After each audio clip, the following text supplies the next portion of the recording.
Assalamu alaikum. Hi everyone. I am Muhammad Rizwan Amin. Today we will discuss Dijkstra algorithm. Topic start करने से पहले आप लोगों से रिक्वेस्ट है कि चैनल को सब्सक्राइब कर दें, बेल आइकन को हिट कर दें ताकि आपको हर नई आने वाली वीडियो मिल सके।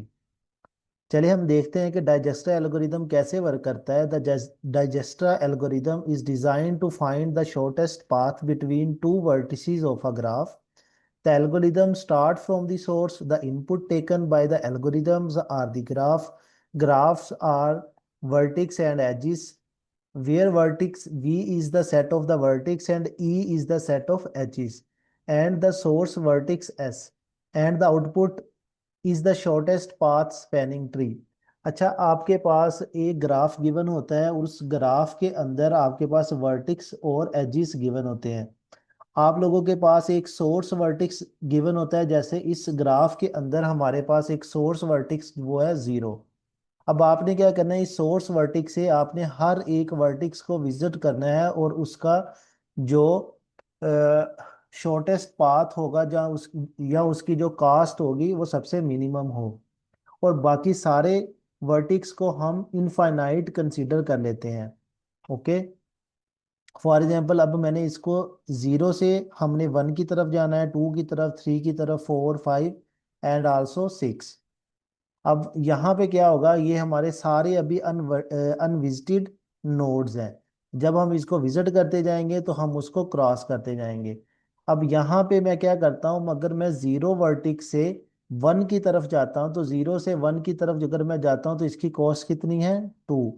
और अगर मैं 0 से 2 की तरफ जाता हूँ तो इसकी कॉस्ट कितनी है, 6। ये 2 है और ये 6 है। तो इसका मतलब है कि अगर मैं 0 वर्टिक्स से 1 वर्टिक्स की तरफ जाता हूं तो उसकी कॉस्ट क्या है, 2। और 0 वर्टिक्स से अगर 2 की तरफ जाता हूं तो उसकी कॉस्ट क्या है, 6। अब नेक्स्ट हम क्या करेंगे, अब अनविजिटेड में ये 4 बाकी बच जाएंगे और ये 3 विजिट हो गए हैं। अब हमने क्या करना है, अगर हमने 0 से 3 की तरफ जाना है तो हमारे पास दो पाथ अवेलेबल है। हम 0 से 1 जाएं और 1 से 3 चले जाएं, या हम 0 से 2 जाएं और 2 से 3 की तरफ चले जाएं। तो ये देखें, अगर हम 0 से 2 जाते हैं तो 0 से 2 जाते हैं तो ये 6, और 2 से हम 3 की तरफ 8, इन दोनों को प्लस करेंगे तो ये कितना हो जाएगा, 8 और 6 14। तो यहाँ पे क्या आ जाएगा, 14। अब हमने हमारे पास दूसरा पाथ भी अवेलेबल है।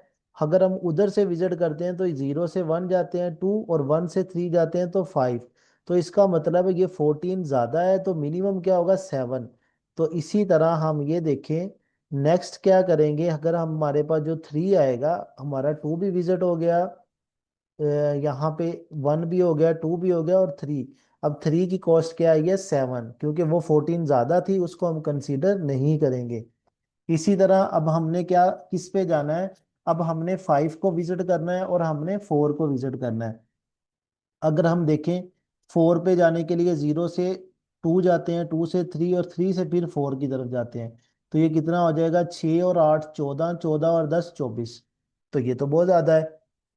अगर हम 3 की तरफ से आते हैं, ये देखें, 2 से अगर हम 1 की तरफ आए और 1 से 3 की तरफ आए, 2 और 5 7, और 3 से 4 की तरफ आए, 7 और 10 17। तो इसका मतलब है कि 4 की कॉस्ट बनिस्बत 2 के पाथ से कम है।